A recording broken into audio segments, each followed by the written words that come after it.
অবশ্য যা করেছে বিজেপির সাথে দেখে মনে হচ্ছে ছালনাই কুত্তা নাম তার বাঘা। লোকে একটা কথা বলে না যে কুকুরের গায়ে লোম নেই কিন্তু তার নাম বাঘা, ঠিক তেমনি নিউজ 18 বাংলাতে বসা একটা ছাগলের অবস্থা হয়েছে ঠিক তাই।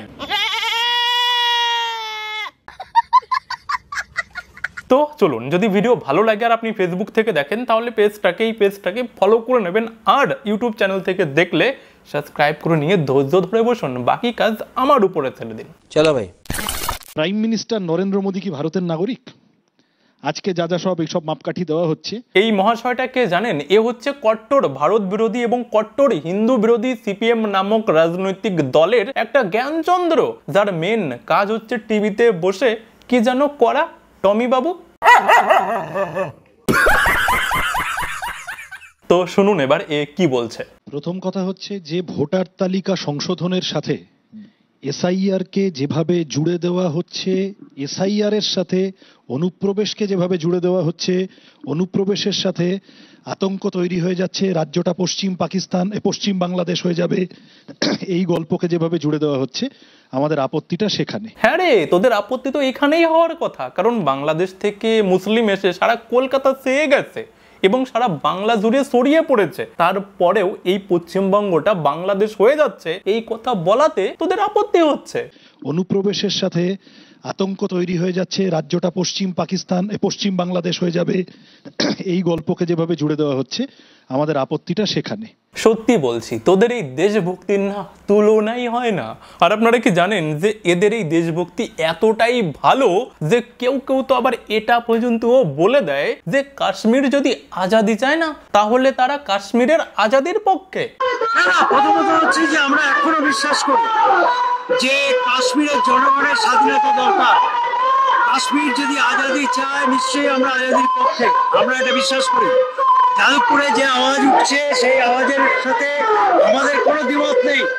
আমরা মনে করি যে কাশ্মীর জনগণের উপরে যদি কোনো গণতন্ত্র হত্যা হয়, তাদের যদি গণতান্ত্রিক অধিকার কেড়ে নেওয়া হয়, তাহলে অবশ্যই কাশ্মীরের জনগণের আজাদি দরকার। ওরে ঢ্যামনা বুড়ো, যদি তুমি চায়নাতে বা নর্থ কোরিয়াতে থাকতে না তাহলে তোমার পেছনে তোপের নল লাগিয়ে সঙ্গে সঙ্গে আজাদ করে দিত।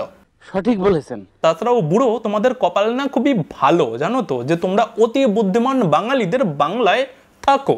যদি অন্য কোনো জায়গা বা অন্য কোনো দেশে হতো না তাহলে এতদিনে জনগণই তোমাদেরকে টিকিট ধরিয়ে দিত। সঠিক বলেছেন। আর সরকারি লোকেরা তোমরা কি হাতে চুড়ি পরে আর কপালে সিঁদুর পরে বসে আছো নাকি যে দেশ বিরোধী লোকেরা দেশের মধ্যে দাঁড়িয়ে মিছিল করে এই সমস্ত কথাবার্তা বলছে, দেশ বিরোধী কথাবার্তা বলছে, তারপরেও এদের উপরে অ্যাকশন হচ্ছে না? সঠিক বলেছেন। যে বিজেপি পশ্চিমবঙ্গে বাংলাদেশের লোকেদের রোহিঙ্গা বলে চালাচ্ছে, সেই বিজেপি যাকে বাবা বলে ডাকতো, সে এখন সেই ডোনাল্ড ট্রাম্প এখনো। দাঁড়া, কি বললি? মানে বিজেপি ডোনাল্ড ট্রাম্পকে বাবা বলে ডাকতো? সেই বিজেপি যাকে বাবা বলে ডাকতো, সে এখন সেই ডোনাল্ড ট্রাম্প। এই দেখুন কি বলছে, যারা বিজেপি করে তাদের প্রত্যেকের বাপ তুলে বলছে যে বিজেপি নাকি ডোনাল্ড ট্রাম্পকে বাবা বলতো। সেই বিজেপি যাকে বাবা বলে ডাকতো, সে এখন সেই ডোনাল্ড ট্রাম্প এখনো। শোন রে, এবার আমি যদি কয়েকটা কথা তোর বাপ তুলে বলে দেই না তাহলে কিন্তু সহ্য করতে পারবি না। আর এমনকি কয়েকদিন, মানে আগামী 2-3 দিন হয়তো রাতে ঘুমাতেও ঠিক করে পারবি না। কিন্তু কি আর করব বল, আমাদের তো আর ফাঁকা ফ্ল্যাটে জন্ম হয়নি, বা আমাদের তো আর ওই ফাঁকা ফ্ল্যাটের শিক্ষাও দেওয়া হয়নি। তো এই জন্য আমরা কারো ওই বাপ তুলেও কথা বলতে পারবো না। তবে কোথায় যেন একবার শুনেছিলাম যে যাদের নিজেদের বাপের ঠিক থাকে না না তারাই নাকি অন্যের বাপ তুলে কথা বলে। সেই বিজেপি যাকে বাবা বলে ডাকতো, সে এখন সেই ডোনাল্ড ট্রাম্প। এখন অবশ্য যা করেছে বিজেপির সাথে দেখে মনে হচ্ছে ছালনাই কুত্তা নাম তার বাঘা। আচ্ছা, এর মাথায় কোনো সমস্যা আছে নাকি? কেউ কি জানেন? জানলে কমেন্ট বক্সে একটু বলবেন তো। এ বলছে যে ডোনাল্ড ট্রাম্প নাকি বিজেপির সঙ্গে এমন কিছু করেছে যার কারণে বিজেপির অবস্থা সেই সোলা কুকুরের মতো। সেই বিজেপি যাকে বাবা বলে ডাকতো, সে এখন সেই ডোনাল্ড ট্রাম্প। এখন অবশ্য যা করেছে বিজেপির সাথে দেখে মনে হচ্ছে ছালনাই কুত্তা নাম তার বাঘা। আরে ও জ্ঞানচন্দ্র, শোন, তুই যেটার কথা বলছিস না যে ট্রাম্পের ট্যাক্স মানে ট্রাম্প ট্যারিফ, সেটা বিজেপির লোকেদের উপরে লাগায়নি, পুরো ভারতবর্ষের উপরে লাগিয়েছে। মানে ভারতবর্ষের সঙ্গে আমেরিকার যে বিজনেস হয় না, সেই বিজনেসের উপরে 20-25% ট্যাক্স লাগিয়েছে, বিজেপির উপরে নয়। সেই ডোনাল্ড ট্রাম্প এখন অবশ্য যা করেছে বিজেপির সাথে। গান্ডু মিউজিক।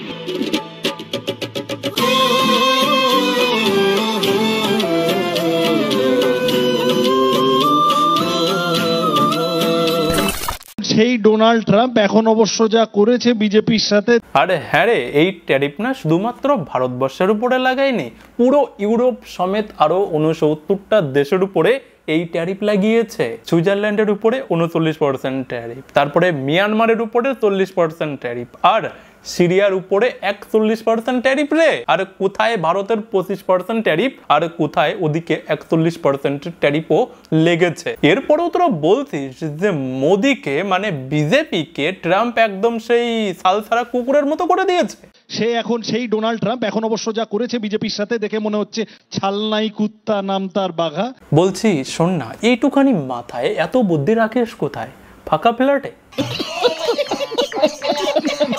তো তুই ওই যে বিজেপিকে বললি না যে বিজেপিকে ট্রাম্প একদম সাল না থাকা কুকুরের মতো অবস্থা করে দিয়েছে, তো সেটার জবাবও একটুখানি নিয়ে নে। সেই ডোনাল্ড ট্রাম্প এখন অবশ্য যা করেছে বিজেপির সাথে দেখে মনে হচ্ছে ছালনাই কুত্তা নাম তার বাঘা। শোন রে জ্ঞানচন্দ্র, ডোনাল্ড ট্রাম্প কার সঙ্গে কি করেছে, কোন দেশের সঙ্গে কি করেছে সেটা তো আমি এখনই বুঝিয়ে দিলাম, কিন্তু তুই বাকি যেটা বললি না বাস্তবিত প্রকৃতপক্ষে না সেটা তো তোদের সঙ্গে ঘটেছে রে। যেমন দেখ না, তোরা বাংলাতে 34 বছর রাজত্ব করেছিস, তারপরেও এখন কোনো ভোটে তোরা দাঁড়ালে তোদের খাতা পর্যন্ত ওপেন হয় না। জনগণ তোদের গায়ের প্রত্যেকটা লোম এক এক করে তুলে নিয়েছে, তারপরেও তোরা টিভিতে বসে এই রকমের ভাষণ দিস।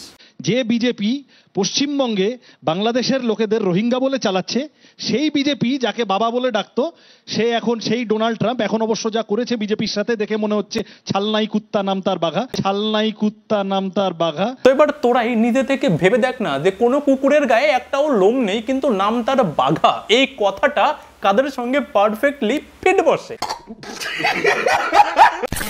হে ভগবান, কি দিনকাল পড়লো আমাদের, হ্যাঁ, যে লোম ছাড়া কুকুরদেরকে নিয়েও ভিডিও বানাতে হচ্ছে। তাহলে আজকের মতো এখানেই শেষ করলাম। হ্যাঁ, সব ঠিক আছে তো নাকি? যদি ঠিক থাকে কমেন্ট বক্সে আর শেয়ারের বাটনে আর লাইকের বাটনে সেটা বোঝাতে হবে কিন্তু। ওকে, তো আজকের মতো ভিডিওটি এখানেই শেষ করলাম। পাশে গত ভিডিওটা দিলাম, যারা দেখেননি দেখে নেবেন। তো সবাই ভালো থাকবেন, বাই।